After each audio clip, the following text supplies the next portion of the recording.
incredibly proud of him, and he's amazing in this movie. I think it definitely infiltrates your dreams, you know. This is why they call them media training, do you know what I mean? This is where they try and get you. Boom, boom, boom, boom, moving up and down again. There's no discharge in the wall. Well, Aaron, Alfie, thank you so much for joining us ahead of 28 years later. Great film to add to the franchise. I suppose, Alfie, you've now worked with some incredible actors, Aaron being one of them, Jodie, Voldemort himself in Ralph. How did you find it? What's it like working with that calibre of actor at such a young age? It's just it's a privilege being able to work with such talented actors.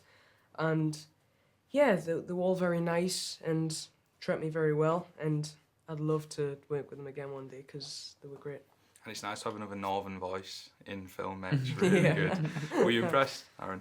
Yeah, no, I mean, it was great that we got to shoot this up north, and you know, yeah, and Jodie and I had to very quickly learn how to do the Geordie accent, or at least a northern accent. Yeah. How did Alfie impress you? Alfie is, oh my gosh, Alfie comes to set so prepared every single day. The energy and focus he puts into, you know, his day was amazing. And also, he was also doing school. I totally forgot this, but he was going off, like, you know, had the 3 hours of school in between, and then come back on a set and then do some emotionally intense scene, you know. Incredibly proud of him, and he's amazing in this movie because of it, you know. What's it like going to school now? Because your face is on billboards, it's on buses, you've now been in an incredible film at 28. Yeah, that must be weird. I'm actually home educated. Oh, seriously? So yeah. But my friends are still, like, I get a text from them and they'll be at the bus stop and they'll be like, I've just gone on the 58, look who's on. No, that's great. What's one piece of advice you'd give, Aaron, to a young actor, or any young actor? Because you've been through that as well. Yeah. What's one piece you'd give? It's a good question. I mean, I was just saying this as, like, I guess, you know, I think Alfie has this. He's got a natural intuition and instinct, and it's sort of like staying integral to the things that you're passionate about, you know. So if it feels right to you, then, you know, you got to stay on that path, and depending whether it's acting or anything, really, you know. Absolutely. And then going more into the film, there's a tunnel scene which is similar to 28 Weeks as well. And I've always wondered when I'm watching like these type of films, is it scary to actually film it? Does Danny throw in things that you don't know about to get a natural reaction from you? What's it like to film something like this?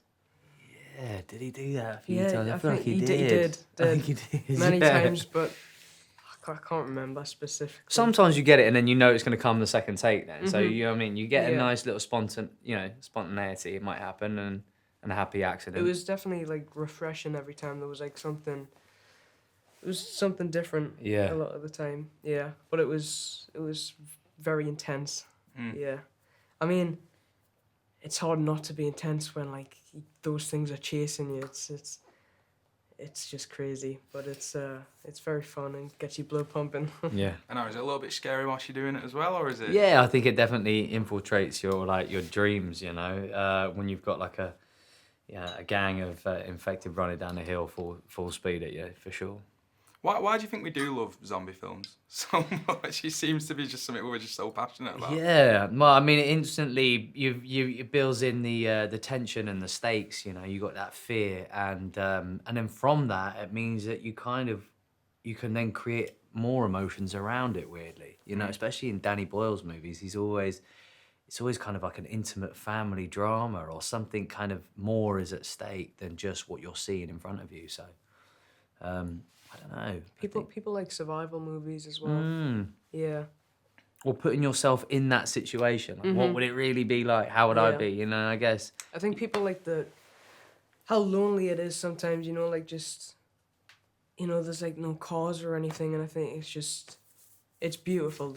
The places that Spike, Jamie, and Isla go to, and yeah, it is. It's kind of true, like the world building yeah. as well, like, because you go into a cinema and you want to feel like you're transported to a whole other place, and like, this post-apocalyptic world is so intriguing. Everyone does like to feel like they're in a zombie. I agree with you entirely, and I think I'd be decent, to be honest. But North, and obviously you're from the North, from the South. What do you think could do better in a zombie apocalypse? I'm repping the North every single time. Well, it's nice to see the North being represented in a movie like this, for sure, but also just to see the landscapes, how beautiful it is. I mean, going to work every day was stunning. And And it feels like it would make sense that over these years, everyone's sort of moved out of the cities and gone to more rural areas and countrysides and things like that to find solace and communities and stuff like that. But you'll see it's going to start to take place across all of Britain. So, yeah.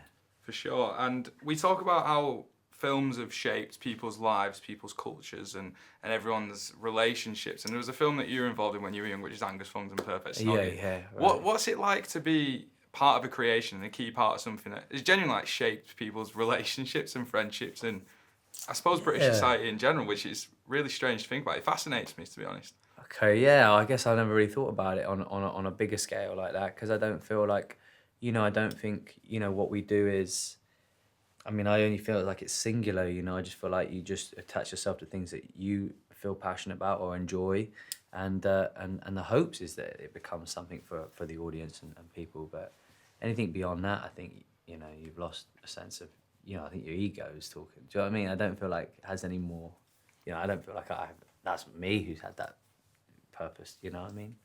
Yeah, for sure. And obviously what we were talking about before was North versus South, obviously repping each other's areas. If I had to say to you both, where do you think's got the better food between the North and the South? Where would you both go? Are you going to stake a claim for yourself or give it to the other? What would you say? I haven't had much Food down south? Yeah, I think I'm just gonna say North. Just gonna play safe. Chips and gravy. I'm just gonna play it safe. Yeah. What food do you have down there? What, down here? Yeah. Just everything, I guess. So I mean, it's kind of like it takes all the good stuff from the North and pretends they came up with it. Yeah, that's what we do. Have you tried eels yet? No, and I don't want to. You never want to. You gotta take them. I hate like seafood, anything that's been in the sea. Yeah, I wouldn't be just, eating that either, to be fair. Yeah. So we're gonna give it to the North. Yeah. And then final one, football. Where do you think's got the better football between the two? We did go to the Newcastle game, which was quite great. It was amazing. Yeah. The energy in that stadium is like no other, though. The fan base. Yeah, the fans love the club. Mm-hmm. You don't want to disrespect anyone. No, you don't. You know what I mean? See how they try and get you out. This is what we do. This is why they call it media training. Do you know what I mean? This is why they try and get you. See, it starts young. You're good. See, he knows what's happening. First it's food, then it's football. Then I know. It's the next one I've got is now. I ain't got any. Suddenly, people are not going to come see your movie anymore. Yeah. No, that was an absolute pleasure, guys. 28 years later, it's a fantastic film as well. I can tell you both really enjoyed working with you as well. So thank you so much for speaking to us today. Man.